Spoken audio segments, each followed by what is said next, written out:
Знаете, я хочу достаточно жестко выразить свои мысли в отношении турецкого правительства и посольства Турции. Я считаю, что они совершают большую ошибку и не сотрудничают с Гагаузией.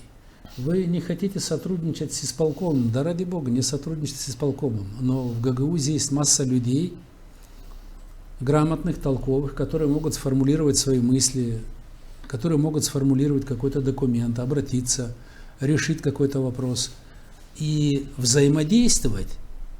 А сегодня, приняв позицию, что, я знаю, я просто не могу это говорить по телевидению, я знаю причины, почему именно так Турция сейчас ведет себя по отношению к нам. Но Турция забывает самое главное.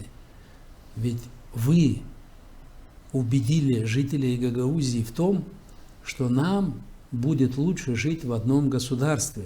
И чтобы Гагаузия согласилась на автономию. И Гагаузия согласилась. И вы сегодня своего рода гарантия. Вы гарант Гагаузии. Что же вы нас бросили одних? Разве это справедливо? Я считаю, что это несправедливо. Это мое мнение, я высказываю его открыто. Это ошибка со стороны правительства Турции, ошибка со стороны посольства Турции.